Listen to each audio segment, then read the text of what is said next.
PLFS की report है, state of working India की रिपोर्ट है। तो मैंने भी पढ़ा कि बेरोजगार युवा है देश में। महंगाई, इस बात को कौन खारिज करेगा? मेरे साथ दो इकोनॉमिस्ट बैठे हैं। महंगाई है, कौन खारिज करेगा? बेरोजगारी है, कौन खारिज करेगा? किसानों की आय कहां है, ये कौन खारिज करेगा? लेकिन लोकप्रियता का जो संकट है कांग्रेस के साथ, वो भी एक बड़ा सवाल है क्या? अमर पटनायक, आप मैं लौटूंगी आपके पास। हाँ, अमर पटनायक, मैंने एक इंडिपेंडेंट वॉइस के तौर पर आपको का तारुफ कराया आज। क्या वाकई कर्ज का बढ़ जाना देश की आर्थिक सेहत के लिए खतरा है? और वो कर्ज कहां इस्तेमाल हो रहा है आपकी नजर में? इंटेलिजेंट एक्सपेंडिचर है देश में?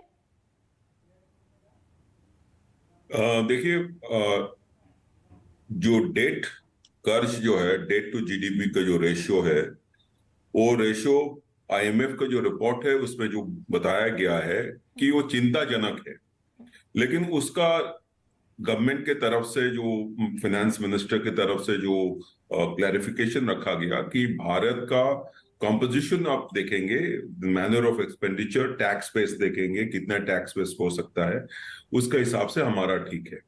सीएजी का रिपोर्ट आप देखेंगे तो सीएजी का रिपोर्ट में भी वही लिखा रहता है कि आप स्टेट्स के लिए एफआरबीएम एक्ट में रखे हो कि 25% है डेट टू जीडीपी रेशियो, लेकिन सेंट्रल के लेवल पे कोई लिमिट नहीं है। तो एक लिमिट अपने आप बनाना चाहिए, नहीं बनाना चाहिए, ये एक इशू है। लेकिन ये चिंताजनक बात है इसलिए क्योंकि डेट टू जीडीपी, पहले ऐसा भी सिचुएशन हुआ है जबकि डेट टू जीडीपी रेशियो बहुत बढ़ने के बाद भारत का पोजीशन डेट ट्रैप में 1991 में डेट ट्रैप के सिचुएशन में।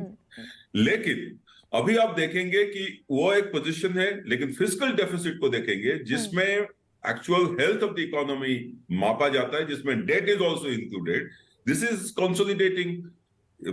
कोविड के वजह से जो भी कम हुआ था, इनफैक्ट आप जितने लोग बीजेपी के प्रवक्ता बोल रहे थे, जापान, यूएसए, वहां पे इतना ज्यादा फिस्कल स्टिमुलस दिया कि डेट का पोजीशन ऐसा हो गया। भारत एक बहुत वेरी रिस्पॉन्सिबली स्टिमुलस को दिया, और इसलिए आज जो हालत है, अब ग्लोबल का पोजीशन से देखेंगे बाकी कंट्रीज के हिसाब से बहुत ही अच्छा है।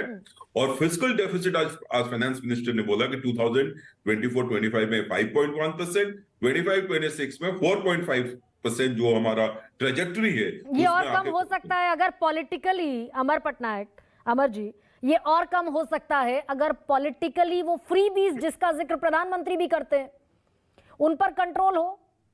जहां जरूरत नहीं वहां कम से कम फ्रीबीज अलॉट ना हो। तो मैं आपका वही सेकंड पोर्शन जो था, मेरे ख्याल में जो डेट लेके रेवेन्यू एक्सपेंडिचर में खर्चा होता है वो खराब है, लेकिन वो चीज यहाँ पे नहीं हो रहा है।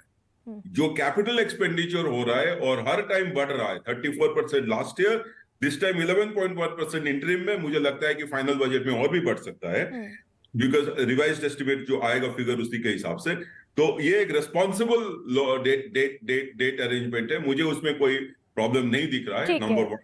नंबर 2 है, नंबर 2, सरकार मुझे लगता है कि डिसइन्वेस्टमेंट को भूल गया है। जो डिसइन्वेस्टमेंट का टारगेट है, जो एक सोर्स ऑफ इनकम हो सकता था, और जो पहले 2017, 18, 19 में अच्छा हुआ था, बाकी साल में नहीं हुआ। लास्ट ईयर का हम बताते हैं 51,000 करोड़ के अगेंस्ट में अभी 10,000 हुआ है।